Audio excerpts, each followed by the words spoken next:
সাথে বসে সবার মতামত নিয়ে আমরা নিজেরা কোনো ডিসিশন নিতে চাই নাই, কাউকে চাপিয়েও দিতে চাই নাই, কারণ এটা ছাত্রদের ইলেকশন, আমরা সেটাতে হেল্প করছি।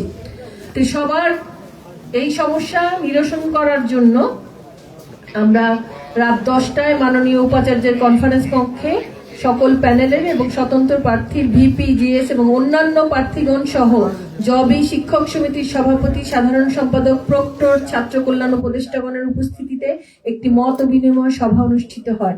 সভায় নিম্নোক্তভাবে ভোট গণনার সিদ্ধান্ত গৃহীত হয়। সিদ্ধান্ত: প্রথমে 300 ব্যালট যে কেন্দ্রে আছে এরকম মোরাললেস ব্যালট ম্যানুয়ালি গণনা করে তা আবার ডিজিটালি গণনা করা হবে মেশিনে।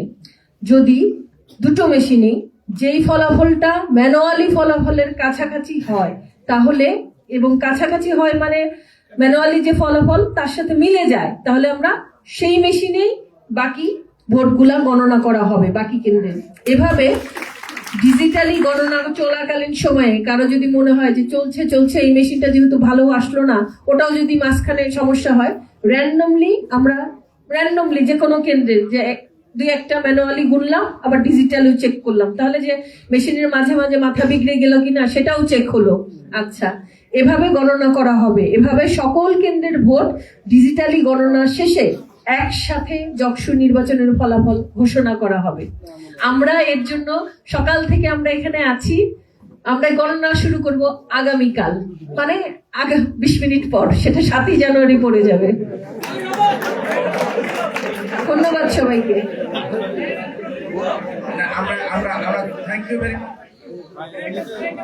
Thank you very much. আমরা কোনো প্রশ্ন নিতে চাচ্ছি না আপাতত। আপনাদের সকলকে আবারও ধন্যবাদ জানাচ্ছি। Thank you.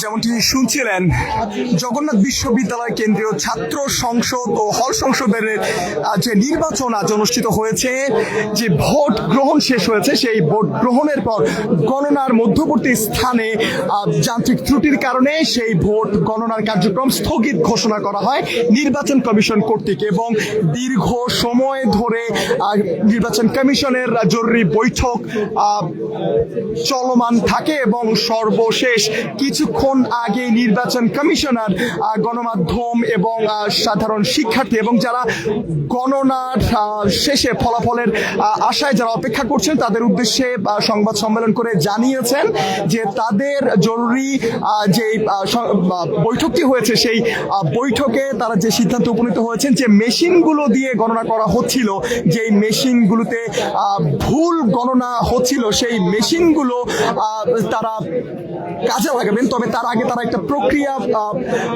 ফলো করবেন, সেটি হচ্ছে ম্যানুয়ালি তারা আগে হাতে ভোট গণনা করবেন এবং সেই ভোট গণনার পর যে ব্যালটগুলোর গণনা শেষ হবে সেই ব্যালটগুলো পুনরায় প্রত্যেকটা মেশিনে আবার পুনরায় গণনা করা হবে এবং ম্যানুয়ালি যে গণনার ফলাফল, সেই ফলাফল যদি মেশিনের ফলাফলের সাথে মিলে যায়, যে মেশিন সঠিক গণনা দিবে সেই মেশিন দিয়েই বাকি যে ব্যালটগুলো আছে সেগুলো গণনা করা হবে, এমন সিদ্ধান্ত নেওয়া হয়েছে। এবং 20 মিনিট পর এই ম্যানুয়াল যে গণনা, ভোট গণনার কাজ, সেটি শুরু হবে এবং বেশ কয়েকটি ব্যালট পেপার বা কোনো একটা কেন্দ্রের ব্যালট তারা ম্যানুয়ালি গণনা করবেন। পরবর্তীতে প্রত্যেকটি মেশিন দিয়ে সেই ম্যানুয়ালি গণনা করা ব্যালটগুলো মেশিনে তারা গণনা করবেন এবং ম্যানুয়ালি এবং মেশিনের ফলাফল যদি একই রকম হয়, উত্তর যদি সঠিক হয়,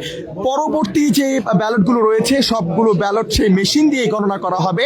সেই সিদ্ধান্তে নির্বাচন কমিশনের জরুরি বৈঠকে তারা উপনীত হয়েছেন এবং 20 মিনিট পর জগন্নাথ বিশ্ববিদ্যালয় কেন্দ্রীয় ছাত্র সংসদ ও হল সংসদের নির্বাচনের ভোট গণনা শুরু হবে, এমনটাই জানানো হয়েছে নির্বাচন কমিশন থেকে। দর্শক, এই ছিল জগন্নাথ বিশ্ববিদ্যালয় থেকে নির্বাচন কমিশনের জরুরি বৈঠক শেষে কেন্দ্রীয় ছাত্র সংসদ ও হল সংসদের ভোট গণনার সর্বশেষ তথ্য।